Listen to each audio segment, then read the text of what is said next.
सुनने में आता है कि अखिलेश जी और जयंत चौधरी जी में अब जो है बातचीत बंद हो गई है। इसमें कितनी सच्चाई है? अब ये तो मुझे जानकारी नहीं है कि बातचीत बंद हो गई है, लेकिन अभी जैन जी ने कहा है कि हम लोग लोकसभा में मिलकर लड़ेंगे। अगर कोई बड़ा मोर्चा बनता है, बड़ा गठबंधन बनता है, तो उस गठबंधन में सपा को भी रहना चाहिए, आरएलडी को भी रहना चाहिए। अगर आप चाहते हैं कि देश में परिवर्तन हो, संविधान की रक्षा हो, लोकतंत्र के मूल्यों की हिफाजत हो, तो सब लोग मिल के लड़ें। यूपीए और एनडीए दो मोर्चा अभी तक देश में दिखाई दे रहा है। नीतीश कुमार की सक्रियता से यूपीए का दायरा बढ़ रहा है। तमाम राजनीतिक दलों ने अपनी सहमति दे दिया है, एक साथ लड़ने का मन बना लिया है। बिल्कुल, अखिलेश जी भी जो मोर्चा बनने जा रहा है, ये केवल दो दलों की लड़ाई नहीं होने वाली। जो लोकसभा चुनाव होगा वो व्यापक परिप्रेक्ष्य में होगा। कांग्रेस को अलग थलग करके लड़ाई नहीं लड़ी जा सकती है। आरएलडी के प्रदेश अध्यक्ष रामाशीष जी ने जो है एक प्रेस कॉन्फ्रेंस की है आगामी लोकसभा चुनाव को लेकर। साथ ही विगत में जो निकाय चुनाव हुए हैं उसके संदर्भ में भी प्रेस कॉन्फ्रेंस की है। उनसे बातचीत करते हैं और जानते हैं कि आखिर किन मुद्दों पे, राजनीतिक मुद्दों पे उन्होंने जो है प्रेस वार्ता की है। सर, ये बताइए, आपने जो ये एक प्रेस कॉन्फ्रेंस आज की थी, किन मुद्दों को लेकर की थी? कितना महत्वपूर्ण मुद्दा है आरएलडी के लिए? देखिए, पहली बार आरएलडी पूरे प्रदेश में स्थानीय निकाय चुनाव में 112 प्रत्याशी जीत के आए हैं और विभिन्न शहरों और कस्बों से जीत के आए हैं। अभी तक कहा जाता था कि आरएलडी गांव की पार्टी है, लेकिन जिस तरह से शहरों में टाउन एरिया, नगर पालिका, महानगर पालिका में हमारे प्रत्याशी जीत के आए हैं, वो हमारे राष्ट्रीय अध्यक्ष चौधरी जयंत सिंह जी के जो 1 साल से लगातार संघर्ष कर रहे हैं मुद्दों को लेकर के, चाहे वो महिलाओं पर अत्याचार का मामला हो या किसानों पर अत्याचार का मामला हो, लखीमपुर खीरी हो या हाथरस हो, या अग्निवीर योजना को लेकर के जो उन्होंने पूरे पश्चिमी उत्तर प्रदेश में नौजवानों की बात को उठाया, उसका परिणाम हुआ है कि ये परिणाम स्थानीय निकाय का हमारे पक्ष में आया है। हमारे नेता की स्वीकार्यता पूरे प्रदेश में बढ़ी है, इससे ये परिलक्षित होता है। निकाय चुनाव की बात कर रहे हैं। जब निकाय चुनाव हो रहे थे तो सुनने में ये भी आया था कि सपा और आरएलडी में जो है कुछ मतभेद हो गए हैं सीटों के लेकर, कुछ बात नहीं बनी और फिर जो है सही से सीट का जो है डिस्ट्रीब्यूशन नहीं हो सका। बिल्कुल, ये बात सही है कि हम लोग मिलकर लड़ना चाहते थे, लेकिन ऐन वक्त पर समाजवादी पार्टी की तरफ से अखिलेश जी का बयान आ गया कि हम किसी कार्यकर्ता का मन दुखित नहीं करेंगे, और उन्होंने सबको टिकट बांट दिया। यहाँ तक कि बागपत में जो जयंत चौधरी जी का क्षेत्र है, वहाँ भी कैंडिडेट घोषित हो गया। बागपत, वहाँ बड़ौत, तमाम जगहों पर, जिससे थोड़ा कार्यकर्ताओं में मायूसी भी आई और कई जगह आमने सामने चुनाव लड़े दोनों पार्टियों के प्रत्याशी। इससे कुछ जगहों पर आरएलडी के उम्मीदवार बहुत कम वोटों से हार गए पश्चिम में। फिर भी हम लोग विपरीत परिस्थितियों में भी एक बड़ी संख्या में जीत के आए हैं। तो क्या अभी गठबंधन बना हुआ है कि गठबंधन जो है टूटने के उस पे है? नहीं, गठबंधन विधानसभा में किया गया था और गठबंधन आगे भी हम लोग चाहेंगे कि लोकसभा विधानसभा के साथ सब लोग मिल के लड़ें। अगर लोकतंत्र को बचाना है, संविधान को बचाना है, संवैधानिक संस्थाओं को बचाना है, तो एक साथ मिल के लड़ना चाहिए और परिवर्तन लाना चाहिए। अच्छा, सुनने में आता है कि अखिलेश जी और जयंत चौधरी जी में अब जो है बातचीत बंद हो गई है। इसमें कितनी सच्चाई है? अब ये तो मुझे जानकारी नहीं है कि बातचीत बंद हो गई है, लेकिन अभी जैन जी ने कहा है कि हम लोग लोकसभा में मिल के लड़ेंगे। अगर कोई बड़ा मोर्चा बनता है, बड़ा गठबंधन बनता है, तो उस गठबंधन में सपा को भी रहना चाहिए, आरएलडी को भी रहना चाहिए।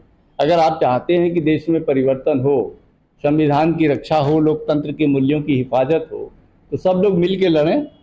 आरएलडी इसकी हिमायती है और आरएलडी कोशिश करेगी कि हमारे सहयोगी भी रहे, हम भी रहें, जो भी देश में आगे गठबंधन बनता है।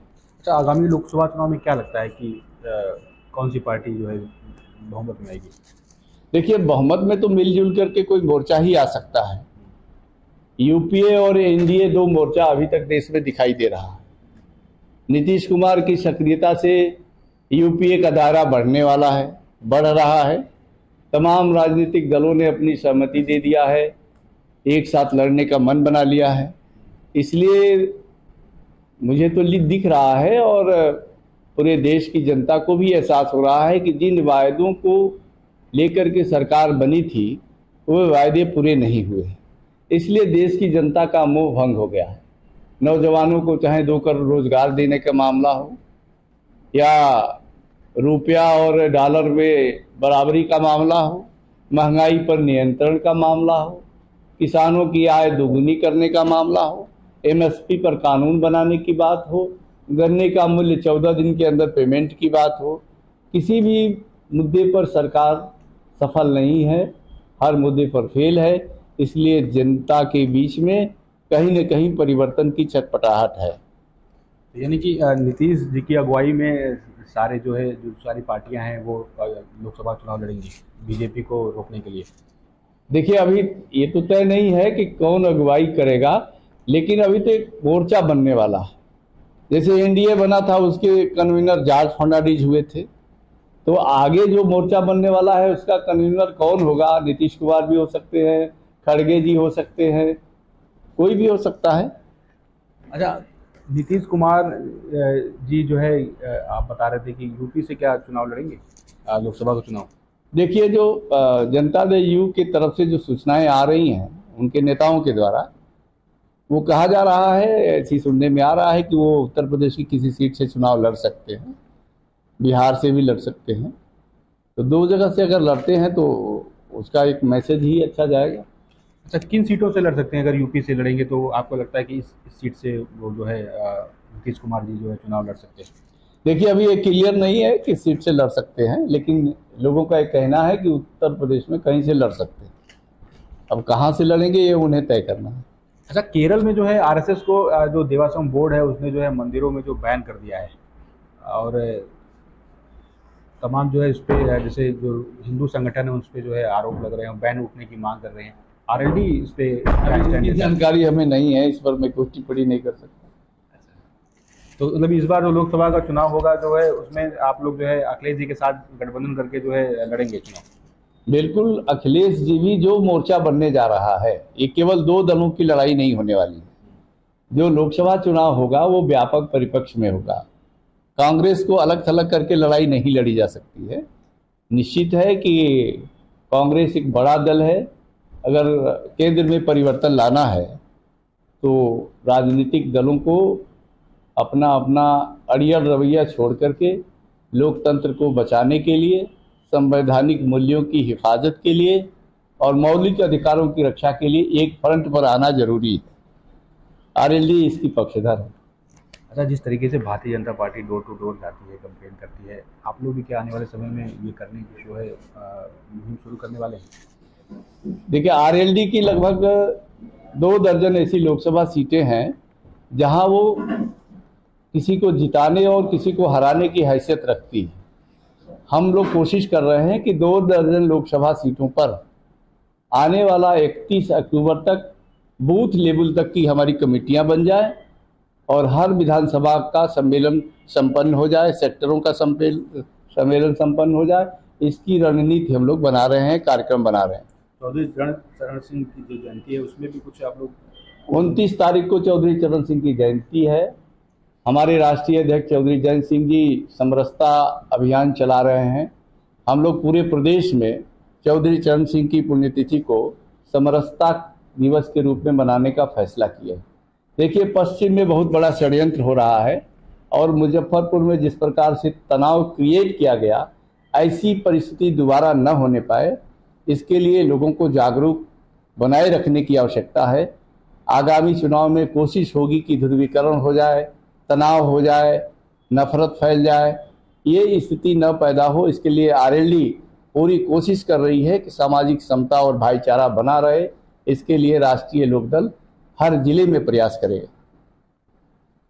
अच्छा, रेसलर जो है वो धरना दे रहे हैं, बीजेपी के एक जो बड़े नेता है ब्रिजभूषण शरण सिंह, उसको कैसे देख रहे हैं आप? आरएलडी कैसे देख रही है? क्या वो रेसलरों के साथ है, खड़ी है, या इस तरीके से उसको देख रही है? देखिए, आरएलडी के राष्ट्रीय अध्यक्ष ने स्वयं उस जंतर मंतर पर जाकर के आंदोलन का समर्थन किया है।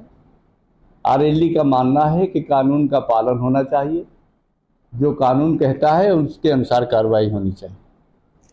जी, तो ये थे प्रदेश अध्यक्ष आरएलडी के, जिनका कहना है कि विगत जो नगर निकाय चुनाव थे उसमें सपा के साथ सीटों को लेकर जो है तालमेल नहीं बैठा था, लेकिन आने वाले जो चुनाव है, लोकसभा चुनाव है, उसमें सारी जो है विपक्षी पार्टियां एक होकर भारतीय जनता पार्टी को रोकने का काम करेंगी। सत्यम मिश्रा, लखनऊ, यूपी तक।